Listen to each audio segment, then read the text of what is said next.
Shake the Ground podcast is brought to you by Amplify Podcast Studio. They don't just produce podcasts, they build podcasts designed to last. See amplify.ie. Welcome back to Shake the Ground, the podcast that's here to remind you that the life, job, relationship and persona you want, it's all within reach. I'm your host, Nathalie Lennon, and every week we're diving into the stories of people who dared to do things differently, who chose the path less taken, trusted themselves and basically shook the ground. I hope that this podcast helps you to build confidence and self-belief, ensuring you never settle for a life less than what you dream of. So if you ever felt stuck, scared, or like you're playing small, get ready to shake the ground. Today we're talking about something I think nearly everyone struggles with at some point. Confidence, shame, awkwardness, and communication when it comes to sex and intimacy.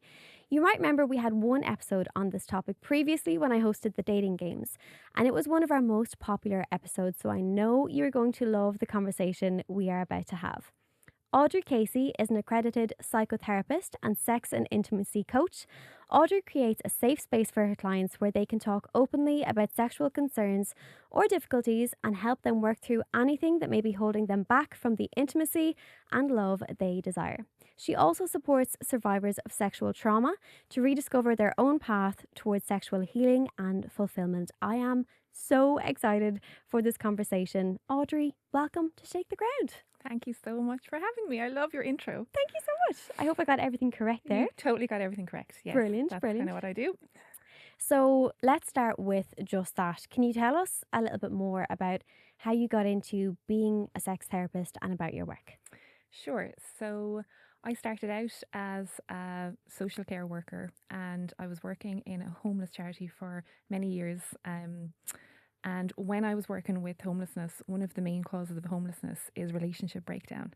And what I found was that I was working with a lot of people who were struggling in relationships, and I was providing therapy without being a therapist. Yeah. So I was like, I really need to go and look into this. So I did a counselling course, counselling and psychotherapy for 4 years, and then I went on and done my master's in cognitive behaviour therapy. And I was working with people, and again, these relationship issues kept coming up, and intimacy issues, and I just didn't feel equipped. I was like, I don't know how to really support people with sexual issues. Like, I could help them with communication, I could help them with, figuring out what was going wrong and like healing. But when it came to like intimacy, I felt like, okay, I need to do more training. Yeah. And at the time in Ireland, there wasn't many courses available. There was a lot of kind of theoretical, but not like practical, not actually hands-on, but like so I found one in the States that was very much, giving like practical solutions, real solution-based, solution-focused, coaching people with intimacy issues. And it was run by a lady called Dr. Paddy Britton. And she was just really, she wrote a book on coaching, and she was just really very charismatic and very, I suppose, what's the right way to say? She was very passionate about the cause. Okay. And I just really admired her for that. And I did the course then over 2 years, over and back to the States. And wow. You went over and back to North. I went over and back. Yeah. That just shows how passionate you were about. Yeah, I just loved it. And, you got to be in class, and we got to role play with people who would come in, and different people with different issues, and that were willing to talk about them for us. And it was just wonderful. It was just a really hands-on without being hands-on course. Yeah. I love because that. sex therapy is talk therapy. Yeah. So it was fantastic. And then I got the certificate in sex coaching, and I started my practice, Sex Therapy Solutions, in 2018. And yeah, I've been doing it ever since. Ever since 2018. Yeah. And people's reaction when you say you're a sex therapist, we were talking about this a little bit earlier. How do you find people react to that? So like it's often like quite sensational. It's like, oh my God, Shut that front.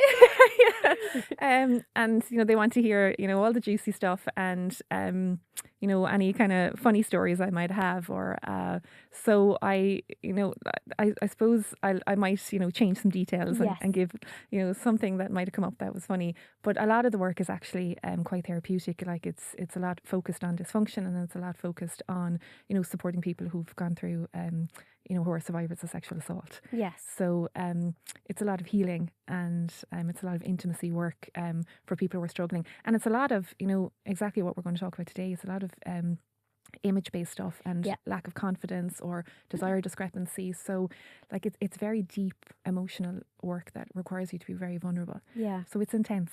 I imagine it's so hard for people to open up. I mean, I've gone to therapy myself for healing in my own body image issues. But I imagine when it comes to healing within like sexual trauma or the area of sex itself, it must be so hard to be that vulnerable. And that's part of why I'm so excited to have this conversation with you today, because even when you walked into Amplify here today, everyone's reaction to having a sex therapist is like, oh my God, and there is a bit of a stigma and not an eggshell kind of around the topic, but somewhat maybe. Somewhat, I suppose. It creates, I suppose, some nervousness for people, and sometimes that comes across... But excitement. Sometimes it comes across as excitement, and sometimes it comes across as kind of, I'll be getting side eyes and like, are you trying to analyse me, or do you know what I like sexually that I'm not even sure what I like sexually? Like as if I can read minds, which I absolutely can't. And so some people are very defensive or withdrawn, when they find out, and other people are like, I have this problem and you need to help me. Yeah. So it's interesting always. So if we were to break down, I suppose, what shows up most in your work, like the main issues, could you dive into that a little bit? Sure. So the main issues at the moment for me are males presenting with porn-induced erectile dysfunction. Okay. Yeah. So that's kind of the main issue that I see. The other, I suppose, main issue would be couples who are struggling because of a desire discrepancy. Okay. So a lot of people don't know this, but like you can Google it because it's going to sound like it's not true, but it is. That for men, like their brain checks in on their testosterone levels every 25 minutes to an hour. Okay. So their brain will check in like to see, are their testosterone levels after dropping, or to keep them at a balanced, regulated high state. Okay. But for women, we only get that same check-in when we're ovulating. I was like, do not say once a month. You are joking. So like once a month while we're ovulating for like 2 or 3 days, our brain will do the same thing. How have I never heard this before? So it's really healthy and normal for a man to want to masturbate every day up to 3, sometimes 5 times a day, right? No, there's so many men listening to this and they're going to send this clip to their partner and go, see, it's fine. See, it's so normal. Yeah, but it is actually. So like sometimes when I have couples in front of me and I will say, look, it's so healthy and normal for him to need to or want to masturbate every day because like his testosterone levels are constantly checking in, topping up. You're never going to have that same, hormonal like equivalency. So unless you want to have sex with him every single day, you can't control whether or not he, wants to engage in solo sex, because that's a personal thing and that he should be able to do that. But then the issue of porn often comes up. Yeah. And the role that they want that to play in the relationship or not, and how that affects both of them, and whether it's going to create a problem down the line, because I'm not anti-porn, but I am anti-only porn used during solo sex, because that will create problems in terms of being able to maintain then an erection without a screen in front of you. Okay. Now I feel like if there may be some men listening to this that go, okay, solo sex, she doesn't want to have sex every day. I obviously every 25 minutes. They might not need to have sex every 25 minutes. Yeah, no. Chemically, they're just checking in. Oh, God. But no, so every day he may want it a lot more. Yes. So you are not anti-porn, but phrase that again? For solo sex, you don't think it should be used all of the time. So if you're using porn, you need to make sure that you're also able to use your imagination. So I suppose, that's my question. What else can they use? I feel like there's a man listening going, well, what else am I supposed to do? So make sure that you can oscillate between using porn, using your imagination, like listening to something, but not always having a visual. Be able to see it in your mind, because, during sex, if there's any performative issues, or if your brain is like scanning for the screen that it usually has when you're having solo sex, that you need to be able to go to your mind, or you need to be able to focus on your partner, because you can't scroll your partner on to like a more sexy scene, right? You have to be able to stay in your body. Yeah. So if you use your imagination and you don't have, anything in front of you, you're just in your mind and you're able to stay with something, or focus on imagining something, you'll be able to maintain your erection. But if you always need the screen, your brain is always looking for it. Okay. And then you can't stay in your body. Yeah. Does that make sense? That makes a lot of sense. Yeah, I guess I have a few questions on this pop into mind. When you're saying, use your imagination more. Let's say we have men listening, and now this whole episode is not going to be directed at men and the discrepancy Sure. there, but we're just on that for now. And they are struggling to use porn less. And they're hearing now it is important to try and use their imagination more, focus on thoughts of their partner. Yeah. Like you said, a sound. How can they make that change to using it less? Because I imagine it is quite addictive and they will, get there quicker with porn. So how can they kind of retract from that and use their imagination more? So that's a really good question, because it's exactly like that's I suppose the work when someone comes and says to me, I'm struggling with intimacy and intercourse. The first question I'll ask them is, can you maintain an erection when you're having solo sex, watching what are you using? Mm-hmm. So often they'll say that they're using porn. And if there's no struggle with maintaining an erection during porn, there's actually no issue. The issue is the porn, Okay, yeah. So it's not that there's anything physically wrong. It's that they can maintain the erection with porn. They just can't transfer it over to intercourse, because yourself, it's much slower, it's more sensual, you have to focus on your partner, you're not able to scroll on the screen. Yeah. So what I'm saying to them then is that once they recognize that, okay, it is porn causing this issue, you have to ask them, now how are we going to break this up? Because my recommendation is that, if you use porn on a Tuesday, on Wednesday you're using your imagination. Okay. And Thursday you're using porn, and Friday you're using your imagination. Yeah. So you have to constantly swap it over, and you have to keep like an eye on, because otherwise you're always going to have problems when it comes to intimacy in the bedroom with a partner. And like, what's more important to you, your solo sex life or being able to share it? And every time you use porn, you're reinforcing that neural pathway that strengthens the link of, this is how I orgasm, this is how I, get turned on, this is how I stay aroused. So the more that you can reinforce the other neural pathway of, I can also imagine my partner, I can also imagine what it feels like to be touched, I can also be sensually in my body without, having, and unfortunately, porn can be very extreme. Yeah, of course. And it's very much from the male gaze. Yes, yeah. And it's so, I always say to people that, like, if you wanted to learn to drive a car, would you watch Fast and Furious to learn how to drive a car? Because that's the same as if you want to learn how to have sex, right? Don't watch porn to learn how to have sex. Because you're going to get the most extreme version, and it's not actually how sex should be, because it's not for the woman. It's quite sad, because I hear what you're saying, I agree with you completely, but the reality of that happening is there's no percentages on this, I'm sure, but it has to be very slim because of the access that teenage boys have to porn. Very, very slim. And, this is going to be very controversial what I say, but there's a site called Make Love Not Porn. And unfortunately, it's subscription based. Okay. But when my son, who's 12 now, gets to the correct age, I will be paying for that subscription for him, because I would much prefer for him to be watching people make love than watching the porn that's on Pornhub. This is incredible. I've never heard of this website before, and it's so inspirational to hear a mother say that. And good. Like, some people are like, what? You're going to give him a porn? Like, but I actually will.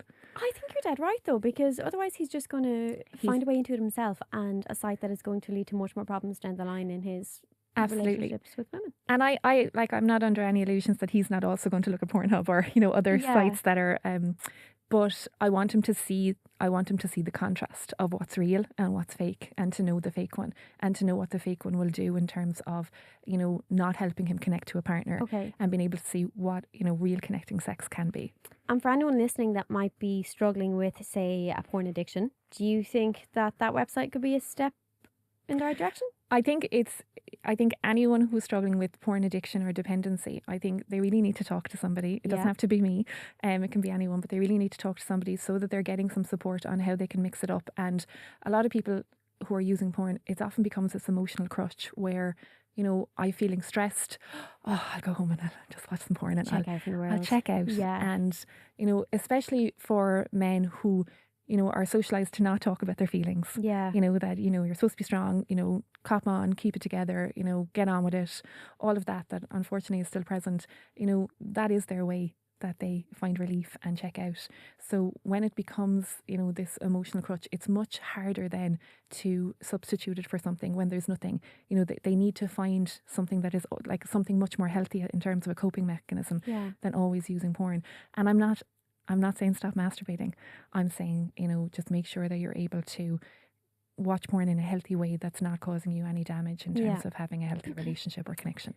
Audrey, I love this conversation so much, and we're only at the beginning. Like, I haven't even looked at the questions. I don't know where I am in regards to the questions I had for you, but I just feel like this is going to help so many people and couples. So I suppose taking a step from that then, because obviously porn was going to be a big centre of the conversation today and the problems that it causes. Sure. When it comes to the standards that can set, or that men may expect, I'm not saying women don't look at porn as well or look at it as much or have the same issues that men do with it. Just typically men may have more of that issue. So let's take it from that perspective first. That men may have a standard that's set really high for the bedroom, and if they feel like they're not getting that, or the woman feels like they're not living up to this standard because he is seeing that on porn all the time, how do you work around that? So I suppose I dive into what he's really trying to get, or what he's really looking for out of the experience. Because if it's connection, then he's never going to get that from the sex that he's watching on porn. Okay. Because the sex on porn is never about connection. It's only about, the man orgasming. Yeah. Or, what the man has to do to orgasm, or what he's going to do with the partner to orgasm. So I'm always trying to figure out, like, what's the goal? Are you trying to connect? Are you trying to figure out your sensuality, your sexuality? Are you trying to express yourself sexually? What is your sexual identity, and how do you express your sexuality through your identity? Or have you just learned that this is how you're meant to be from watching porn, and this is what a man does during porn? And, like, does it feel good when your partner is not actually connecting to you, or you don't know if it's good for her, or you're not doing anything that pleases her and it's just for you, and she's leaving feeling totally dissatisfied? Because I've never seen porn on a site that, like, a very popular site, where the woman is asked, is this good for you? That's so true. Never. Never. That's so true. Never. It's just not about that. It's just not about that, No. It's about the money shot. It's about how, hard the man is, or it's about, how big her breasts are. Oh, don't talk to me about it. I can't live up to that. The thing is, okay, that, like, the pressure that the man might put on the woman to, be like a porn star, then he's also putting himself under pressure to also be like the man in the video, and that's true. Be as big or last as long, and that's also not realistic. There's a point I never thought of, because I'm a woman and I never saw that viewpoint. Yes. And that really does open up my eyes to another side of it. So I would always say, like, to somebody who's like, oh, she's not as adventurous as what I'd be used to watching, and I'd say, and are you the exact same as the men? So she's watching it, is she going to get the man that's in the, is that who you are? Is that who you can be? So, you can do everything that the porn man can. And then there's kind of silence. Yeah. But to be fair, like, most men do want connection. Okay. Most men do want really connected, like, fun, sensual, real decent, like, high quality intimacy, and they recognize, like, that the porn is not real. Mm-hmm. So I think, to be fair to men, they're actually not looking for, they can see that the porn is just from the male's gaze to make them orgasm. Yeah. But that, like, real intimacy is so layered and is, like, so much more fulfilling. Yeah, I love that. And I have one more question before I move on to my actual question. Sure. You mentioned desire discrepancy and how that potentially stems from, or does stem from, the I suppose what's going on in his mind, where every 25 minutes there's a testosterone check, and for us it's just during those 2 or 3 days of ovulation. Is that what actually causes this desire discrepancy? So there's so many things that cause it. Okay. And I think for women, absolutely, like, we don't have the same level of testosterone, so that's a major factor. Physiological, that's the word I was looking for. Physiologically, yes, we don't have the same level of the sex hormone, but I think it's more than that. I think that the pressure to, be a certain way, and, life is so about like being productive, and you know, it's so hard then. It's all about, you know, what you're doing or how much you've done, and people get home in the evening and they're so tired and they're scrolling on their screen and they're not connecting in the same way. And I just think the pressure on women to feel like they need to be a certain way, that it just becomes like a chore. So like desire is just lower anyway, and in order to be turned on, like you have to turn off from life. So it's like you have to be turned off to turn on, okay? That's powerful. And turning off actually takes like real practice. You have to get good at turning off to get turned on, right? Am I making sense here? Yeah, so much sense, surprisingly. So, you know, it's really hard when you're busy and you're going and, you know, you're at your job, or if you have to get to the gym, or you're, you know, making sure you're meal prepping for the next day, or like all the jobs that you have to do. And then what happens is intimacy becomes another job, because it's like, oh, I have to make sure now. And then like your desire for it, or your natural passion for it, like just starts to drop, because it starts to become like a chore, just another list. And people just check out. And the way they check out is they scroll. They scroll and they're like... Jeez. It just goes to show you what social media is doing to us in every aspect of our life. It's not just socially, it's not just friendships, it's intimacy as well. It's intimacy as well. And the UK do like a kind of a sex survey every 10 years. And what they're finding year on every decade is that like the sex that couples in long-term relationships have is getting lower and lower and lower. The what? The sex? The sex that like couples are having in intimate relationships, that like long-term couples. As time goes on. It's getting lower and lower, because there's so many more distractions. And when you say it's getting lower and lower, I know this is probably very hard for you to put a number on, but can you give us any sort of numbers in terms of like how often typical couples have sex at different stages of their life? Do you know what I'm getting at here? I do, of course. Yeah. So like, I suppose everyone will know that like at the start it's amazing. Honeymoon phase. Yeah. Honeymoon phase, it like is... It's going to be like this forever. Yeah, it's like every chance you get. Yeah. You know, and that is amazing. And then, you know, naturally as the relationship progresses, it becomes weekly, and that's fine. Everyone's happy with that. And then, you know, as you know, the relationship matures and, you know, maybe they get more, you know, connected and comfortable, it might go to fortnightly. And it usually stays around there until kids enter the picture. Okay. And then it takes a massive nose dive. Like it's just, So that's really interesting. So at the beginning, every chance you get. Over time, it's often weekly, and then it can go to fortnightly. And that is typical. There's always exceptions. Of course. After children, I feel like that's a whole other podcast in itself. That's a whole other podcast. Yeah. We could talk about that for ages. I think I'll save that. Maybe we'll speak about it in the future, because I suppose it's not a stage I'm at yet, but I can't say it's something I haven't thought about. Do you know, I always think, God, after kids, that must be a tough area, and partly because of body image changes for the woman, which is an area that I've struggled with in the past, and I've spoken about that on podcasts before and mentioned it here. And look, I think this is a nice segue into speaking about body image and those problems. Brilliant. So be it for maybe women who are listening that have had children, or just anyone at any age, men as well, that are struggling with body image and feeling like they don't provide enough in terms of their aesthetics to get things going in the bedroom. How would you help people through that? So again, like the question I would ask is, you know, how do you want to express your sexuality? You know, have you a sense of who you are sexually, and how do you express that? And like often when I ask that question to people, they're like they haven't ever asked themselves that. It is a tough one to answer. Like, I'm sure everyone listening, like myself, is here now I'm asking myself that question. I'm like, God, how would I answer it? Yeah, so it is. It's something you really need to sit with and think, like, who am I sexually? And do I know, you know, the things that really turn me on? And how do I want to express that? And how do I feel comfortable expressing that? And am I stuck in a place where unless I look a certain way, I don't feel that that's accessible to me, that I can't express myself in the way that I feel I can be sexual unless, you know, I meet all these conditions. And who has set these conditions? Who has decided you only deserve to receive pleasure and enjoy intimacy if you are a certain size, or you know, look a certain way, and if that's a story you're telling yourself, then, you know, you're not allowing yourself to really experience the joy of connecting with yourself and others, Yeah. and how amazing that can be. So really it's working through that, You see, those issues.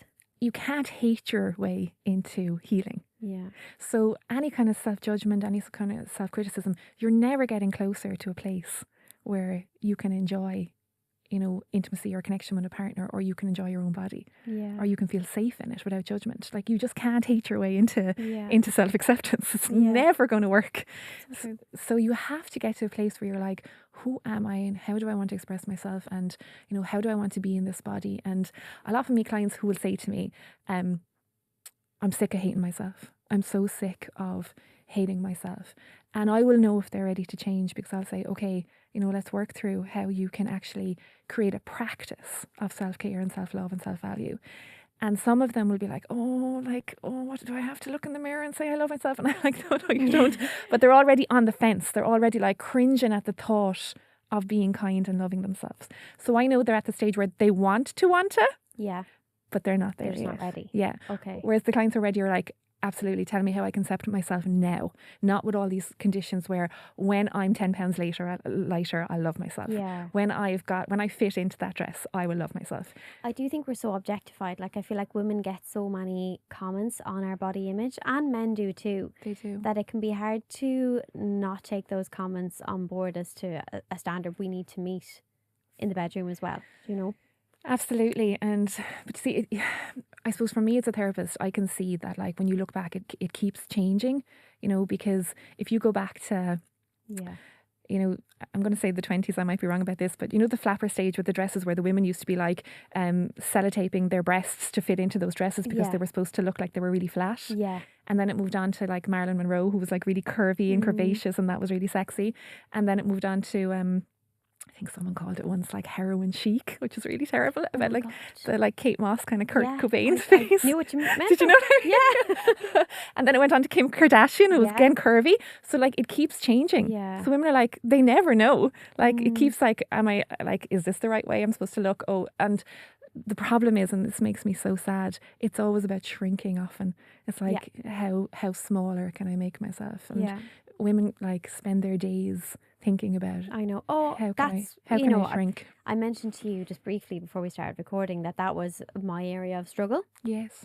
And that's exactly what happened to me. I shrunk down to next to nothing. And I've always been like relatively petite anyway, but that is exactly what happened to me. And it was completely based off kind of society and comments on my body and comments that were given to me from a very young age that I probably took on board as being my personality, being stick tin or being bony and all these little things that I was like, oh, now I have to be that. But then funnily enough, as the years went on, I struggled with not being curvy enough. Right. Like sexually, like feeling like I wasn't attractive enough because I'm flat chested, or I felt like, your glutes are not big enough or whatever. So then the obsession became to build it hip up. thrusts after hip thrusts after glute bridge in the gym. Yeah. And I kind of realised, what am I doing? Like, I don't like training this way. What am I doing it for? Yeah. And I was only training in a certain way to please the male gaze. Yes. Like, and I feel like a lot of women are probably in that same boat because there's such an obsession with building our glutes. And I will say I still do a lot of like lower body training, but it's to complement my running and areas that I've been told are weaker, and that's what's leading to injuries and niggles. So I need to work on those muscle groups for that. And now I have a whole different view on strength training. But when I was in my early 20s, strength training was more so building a physique that was attractive to men. That's what it was for me. Right. Which is so sad when you think about it. And I think it still is that way for a lot of people. Definitely is that way for a lot of the clients that I meet, because they're constantly bombarded with, messages and images like on social media about, what you're meant to look like to be accepted or to be seen as, beautiful. And the messages are also, conflicting as well. It's because it's like, you are meant to be ambitious, but you're not meant to be too assertive, and you're meant to be like caring and mothering, but you're not meant to be needy, So You just can't get it right. So it's like, so it's really. I totally feel that. Like, I've been that person that's been like, right, like send the message, don't send the message. Like I say, I spent literally my 20s analysing, am I being too needy? Am I, not being needy enough? Am I being like that, too assertive? Or maybe I shouldn't say anything, like too dominant, not being submissive enough, all these words. I'm like, not finding out who I wanted to be in those situations. And that comes back to sexuality then, because, women are, they're expected to be attractive and beautiful, but don't be too sexual because then you're a slut. Yeah. So it's like, It's so true. Yeah. It's so annoying. It's really hard. When it comes to sexual confidence, and this is a very open-ended question, but when do you think people are their most sexually confident? Oh, that's a really good question. I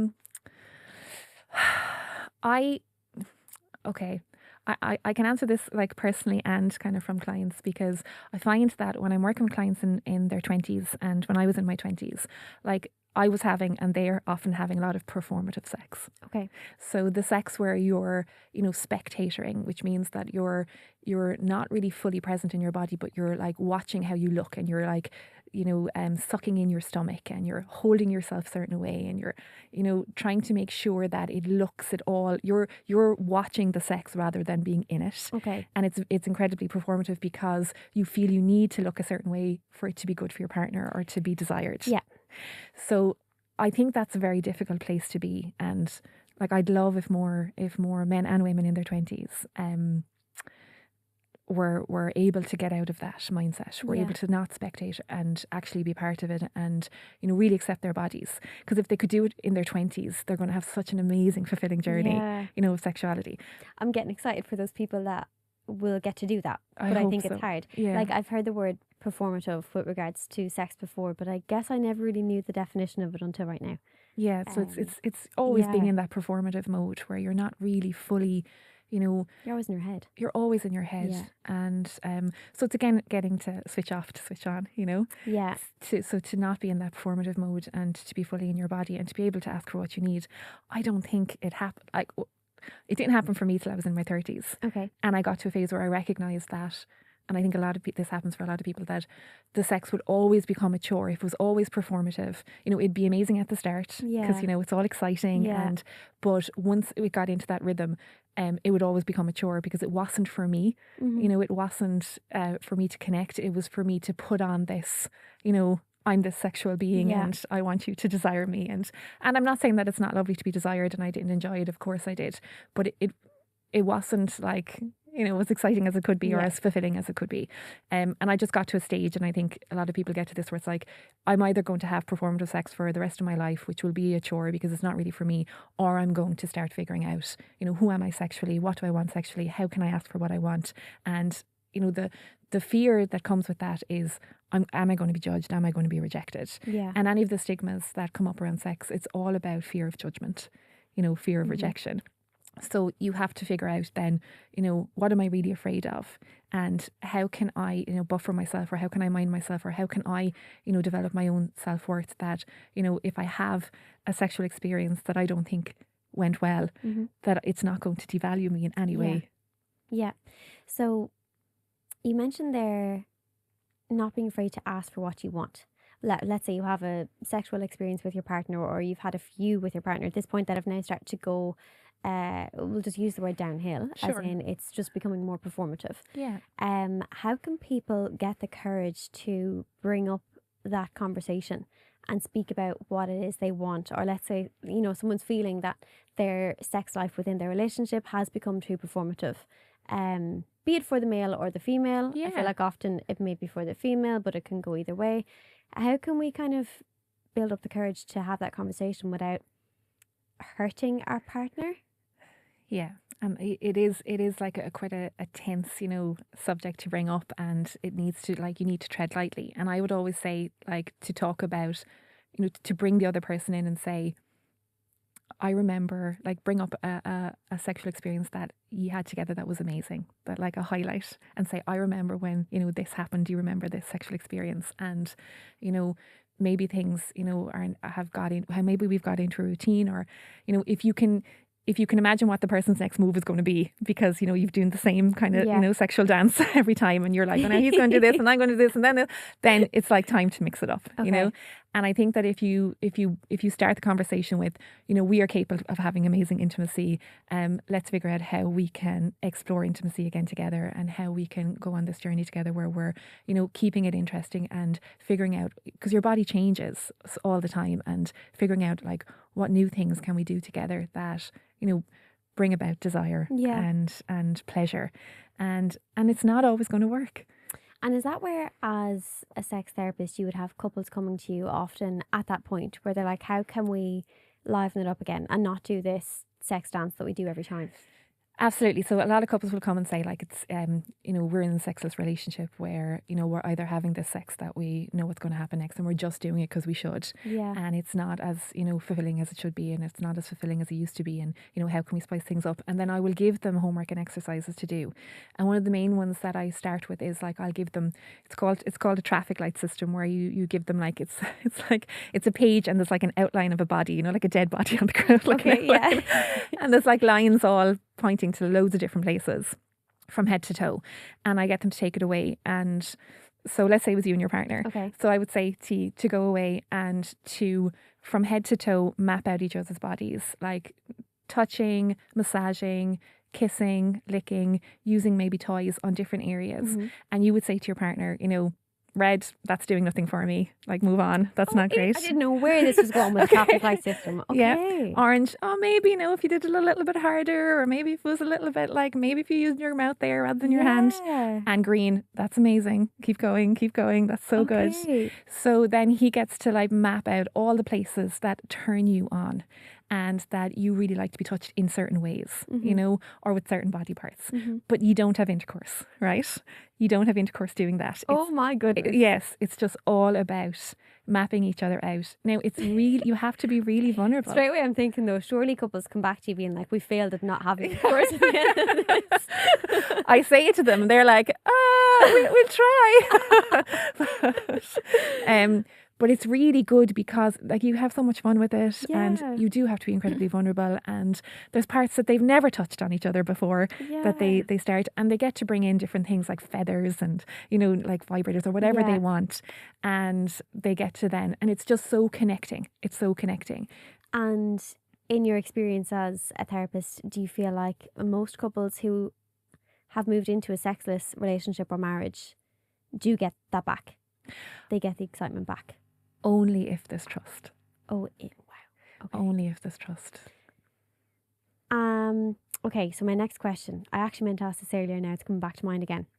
And I'm delighted it has. I feel like I have saw a lot of videos on Instagram, TikTok, where they say a woman has to feel emotionally safe and secure and have, like, her wants met in so many other ways. And I mean, I've like videos where people are saying, like, I need help in the kitchen, I need you to put the dishes away, I need you to do the washing more, I need you to ask me how my day was, I need you to look me in the eye when I'm telling you, not pick up the phone. All of these little things that I do think maybe a lot of men don't realise women need. Am I right in saying that is how most women can build greater trust in their partner, by all of these things that are nothing to do with sex? Yes, the sex, like the wanting for sex with women often happens way outside the bedroom. Yeah. And it's that you want to be seen, but not just sexually. Like, I want to be seen in my struggle with the dishwasher. I want to be seen in my, argument with my friend at work, that you want to listen to me. I want to be seen in my struggle with my body. I want you to tell me I'm beautiful. I want to be seen in my passions. I want you to see me not just for someone you can have sex with. And if you don't see me outside of the bedroom, it's never going to work. Then you can't see me inside, really. You're just, It makes me sad, because I feel like a lot of couples are in that place because of how society was from years ago, where women had a certain role and men had another. Yes. And I feel like that just led to that becoming an even bigger problem. And there's so many couples that come, and it's exactly that. Like, I need the emotional connection in order to be intimate. And the man will say, and I need the intimate connection in order to be emotional. Yes, it is like this circle. How do you break that? So they both have to be willing. It can't be, who's gonna give in first. Yeah. It can't. So they both have to come together and, in little ways, figure out how they both want to be loved. And for a man, absolutely, he wants the intimacy, but it's more than that. He wants to be desired. Yeah. But she can only desire him if she thinks that he really cares about her. Do you know? Yeah. So you work on the communication around figuring out what their love languages are and how they both want to be loved, and making sure that the husband is doing things, or the partner, whoever, is doing things that makes her feel loved, and vice versa. You know, and that when she feels like he's making an effort to show her and to love her in the way she wants to be loved, then there's much more of a likelihood that she'll want to be intimate. Yeah. But it's a two-way street. It has to be. And do you feel like that two-way street then, I suppose I listed off a number of things that the woman may want. That's really down to love languages at the end of the day? It's down to love language. It's also down to, you know, your willingness to see your partner, you know, your willingness to, you know, really want to get to know them and really want to, you know, connect, not just on a physical level. Yeah. You know, because you can go through the motions. I can tell you this is your partner's love language, and, you know, she likes words of affirmations, and he can say, okay, 3 times a day now, I will tell her she's beautiful and I love her. And then she'll, you know, sleep with me tonight. You can't do that. No, it can't be transactional. It can't be transactional. Because like a lot of guys say to me, and I emptied the dishwasher and I swept the floor and I read the child the story and I went up to bed and she turned her back on me. Sure, what am I meant to do? Yeah, it's funny though, because that is a tally system then. It's not because they truly cared about making her feel secure or safe. It was, I'm doing this to get what I want, not because I want her to feel safe. Yeah. And that's the problem. Am I right? You're 100% right. Yeah, so that's what I'm saying. And I will say, like, it can't be, I've done this, so now I deserve this. Yeah. Because it's not like a currency. You know, you can't use the dishwasher. Yeah. Currency. Or I bought her a handbag. It has to be real connection. Yeah. Because otherwise, what's the point? You know? What? I remember once having a conversation with a friend years ago, and she was in a relationship for quite a while, and she was like, God, sometimes you do just have to remind yourself, like, to like have more sex and to like do more for him, because you forget that like you have to kind of, you know, put out for him or he might not stick around, sort of thing. And I remember, I don't think I was in a relationship at the time when I had that conversation, and I remember just feeling kind of like sad about it, because I was like, God, so many people in long-term relationships, is that how it all goes? Is that how it just goes, that the woman just feels like, oh, I have to remember to do this, or he's not going to feel like his needs are met and he won't stick around and he'll leave if I don't do this. I fear that a lot of women in really long-term relationships do this or act that way. Am I way off, or no? Have you're bang on the money. Okay. Yeah, unfortunately. I didn't want to be. yeah. No, it does often become like that, unfortunately. And it's life. It's the busyness of life at the moment. And it's also, I know I'm like a broken record now, it's also screens. So like a lot of couples are really against, understandably, they're really against scheduling sex, because then it feels like, oh, another thing to do on our list. Oh, we'll schedule sex in and we'll have sex every Sunday morning or every Saturday night or whatever. So what I say is, like, I'm also against that, because I know that kind of takes the eroticism out of it, or the spontaneity or the fun. But what I would say is that if you've got into a routine where like your relationship has become sexless, or if you're having sex less than 10 times a year, you're in a sexless relationship. Okay. Yeah. So if you're only having sex like less than once a month, or you're not having sex at all, and you're thinking about, okay, we need to work on the intimacy, what I would say is, don't schedule in time for sex, but schedule in time for connection. Say every Friday night we're going to put our phones away, we're going to, you know, either watch a movie together where we chat, or we're going to go to bed early together. We don't have to have sex, but we need to like cuddle and chat and catch up and, you know, have a bit of a kiss. It doesn't always have to lead to sex, but you have to schedule in time for the couple to be together in an intimate way. So it's not you're scheduling sex, you're scheduling time for the relationship. I call it like save the marriage night. Oh, I love it. Like, okay, we're going to have save the marriage night and you're going to decide but it doesn't have to be sex. It can be, you can go for dinner, you can go to the movies, you're going to have to schedule in time if you're going to protect your relationship. And screen-free time. Has to be screen-free time, because sometimes people are together, they're sitting on the couch, but they're watching completely different things. Yeah, and they're not even chatting. Moment at all. Nothing. Yeah. There's no connection there at all. I really like that, because that was one of the questions I was going to ask you today, is about scheduling sex, because I think that came up when we spoke about it a long time ago on my old podcast, and it's a funny one to navigate, because it just doesn't sound sexy or fun. No, there's so much pressure. Yeah, and I think pressure, for most women, can turn them off it. It's just never going to work. It's just going to go downhill. No, it's not. And if you feel like you have to be turned on, or you have to be interested, and you have to be ready for sex at a certain time, you're almost guaranteed to not want it at that exact time. It's so true. Like, way too much pressure. Yeah.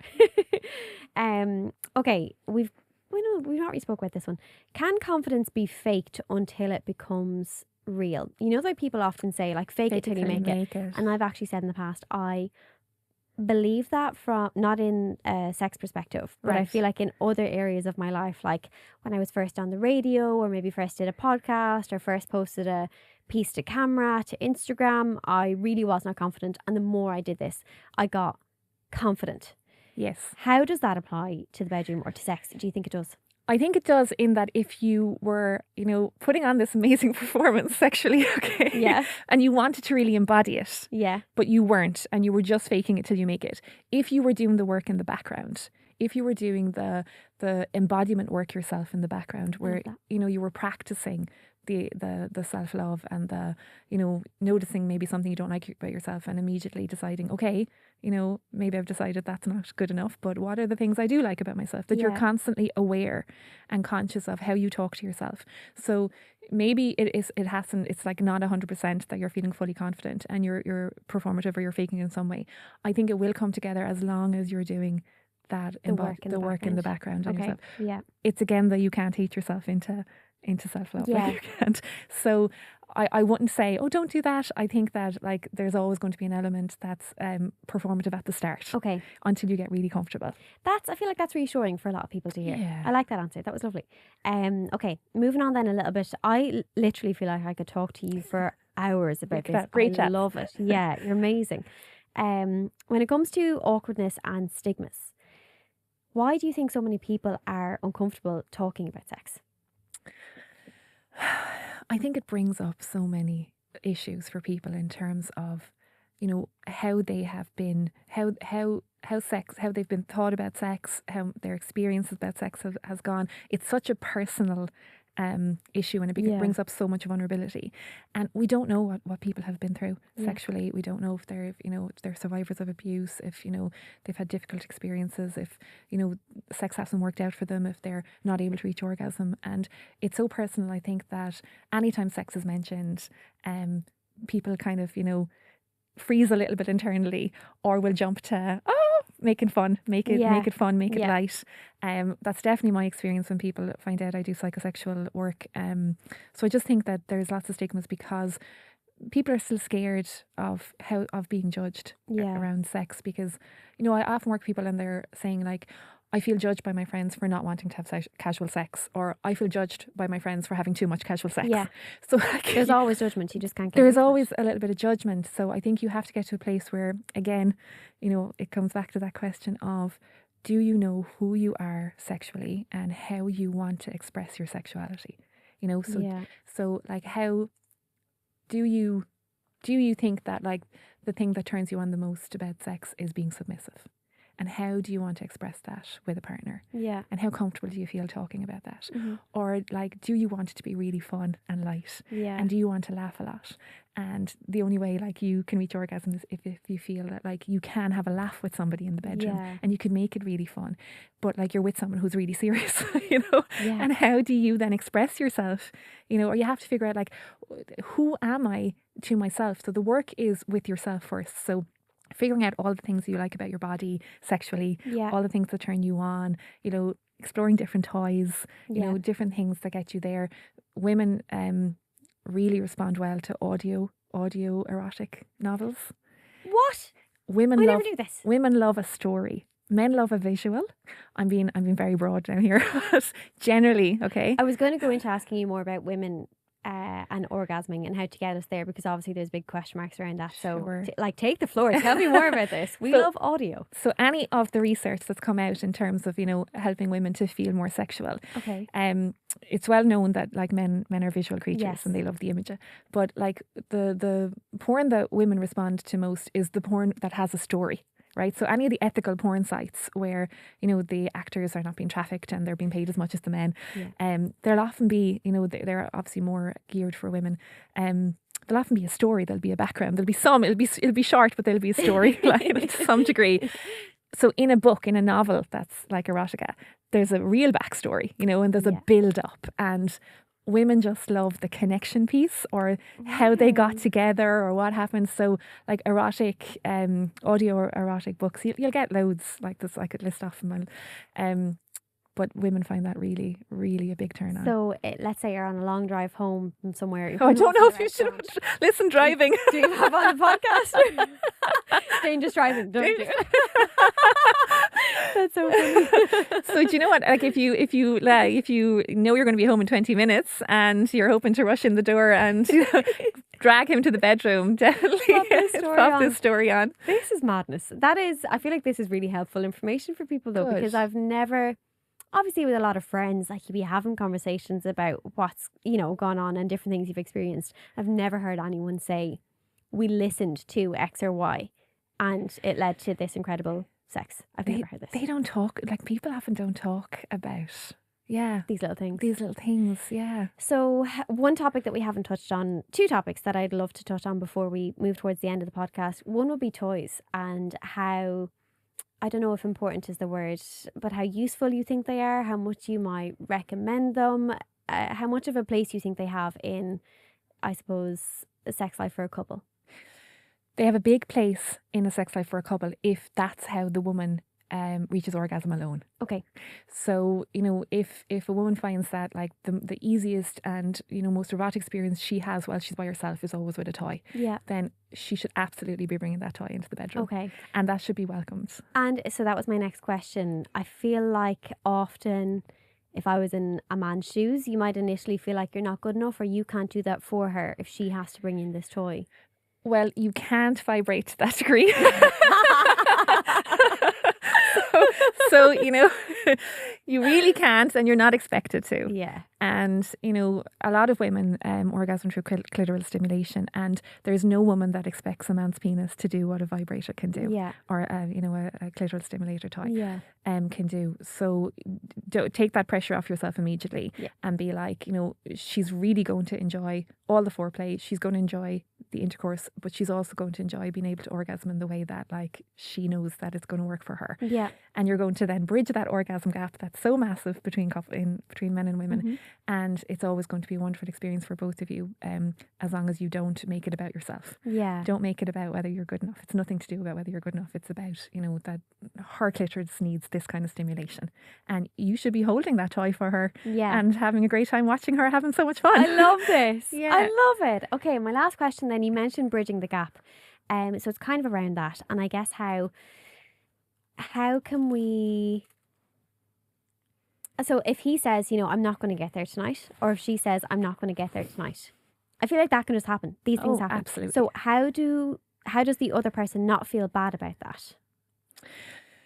So I think it should almost be a given before you enter into any sort of intimacy that there needs to not be any expectation. Like, take the expectation off the table. Like, we're just going to be curious and explore and enjoy being close. The expectation to finish, to orgasm. The expectation to finish, that it's not about, getting there. It's not about who comes or who doesn't. It's about, how lovely was that? Yeah. How nice was that to connect? How wonderful was that for, you to touch me there and that was really pleasurable and enjoyable, or, for you to spend time connecting with me, or, whatever. I could go into loads of different things that you could be doing to each other. But like when there's pressure, it takes away from everything else that was nice, because it feels like a pass fail. You're going into a pass or a fail, and then it becomes like the elephant in the room, and then the focus becomes on whether you finished, and if you didn't, it was a fail. The second you put that kind of pressure on yourself, so much performance anxiety comes into the room, and then it stops being about just being curious and being playful and having fun and connecting. And it should always be just about those things. Yeah. I think that's probably something a lot of couples needed to hear, or individuals would need to hear. Thank you so much. This has been incredible. Yeah, it's really lovely. Are coming towards the end, but before we do, I always ask guests if they have a ground-shaking confession they could share with me. Now, often these, I was going to give you a warning on this one, and then I said no, I won't, because it doesn't have to be something personal. It could just be something as simple as, add-on you did to your studies that completely changed things for you, something you did to elevate your business. It doesn't need to be personal, I want you to know that. But something, if you could confess to us, that you've done that really shook things up in your life, big or small. Oh, this is going to sound maybe a bit vanilla, which I shouldn't be. But I think actually training to adding on after doing the Masters in Cognitive Behaviour, deciding to go on and do psychosexual I couldn't agree with you more. was what shook things up, because I would never have, there's so many, it's brought me down so many different avenues of understanding people's sexual behaviours, kinks, you know, different groups of people, and, you know, things they're getting up to that you'd never know about. Tell us more. That you'd never know about unless you're involved in. That is, you know, so fun, so exciting, so liberating, that had I never gone down the route of studying sex therapy, and it was like, I remember like doing a radio show before, and like, you know, people not being happy about things I was talking about, or, you know, having to warn my dad that I was going on the radio to talk about sex. And I have to warn my dad about this episode before we share it. So there was, you know, loads of questions about whether it was the right thing to do. But I'm just so glad I did it, because it's really brought me closer to understanding sexuality and got me closer to, I suppose, exploring my own sexuality and being able to express it in a really authentic way. And like, that's my wish for everyone, because there should be no shame. There should be no judgment or fears. You know, it's about moving towards first self-love and then connecting to others. Oh, I love that. That is so beautiful. And it's such a gorgeous answer. And I do think, you know, having you come in today, we were like, I love having people who are the definition of, you know, leading the example and shaking the ground. This idea where the name of the podcast came from. And it's not just having you here to help people do that in their intimacy and their sex life, but you are someone who has done that by becoming a sex therapist, because it comes with so much judgment and stigmas, which it shouldn't.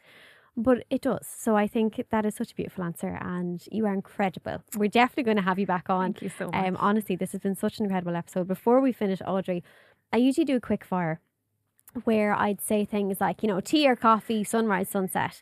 But I'm going to take a bit of a different angle here. Okay. And I'm going to say finish the sentence. Okay. Now, we've kind of probably like spoken through a lot of this, but we're going to just hopefully kind of give these sentences a short and quick synopsis if possible. Okay. Right. Okay. So the first one, people would feel more sexually confident if they allowed themselves to accept themselves fully and practiced self-love and care. Beautiful. Love it. The biggest intimacy killer is screens. Oh, sorry. Most people are overthinking how they look, and whether they're acting like porn stars. Yeah, I love that. You become your most attractive when you figure out who you are sexually and how to embody that and express it to the fullest degree. That is beautiful. The sexiest thing someone can do is be themselves. Yes, I love that. A healthy, intimate relationship needs time and care. I thought you were going to say toys. And toys, yeah, for sure. Time and toys. No, time and care. Time and attention, yeah. Oh, God. A lot of people secretly believe that they are only sexy if they look a certain way. So true. The healthiest couples usually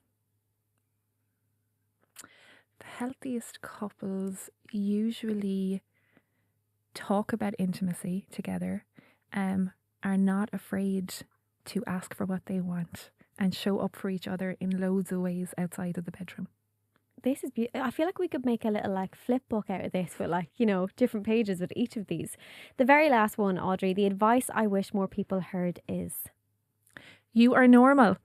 Love you are that. So normal, and it's okay to not feel confident, and it's okay to struggle with body image, and this is a journey, and you are not abnormal to like be struggling with this issue, because everyone is, and you are so normal, and you are entitled to pleasure and love, and there is a way. It's a practice. It's not going to happen with a pill. It's not going to happen with a therapy session.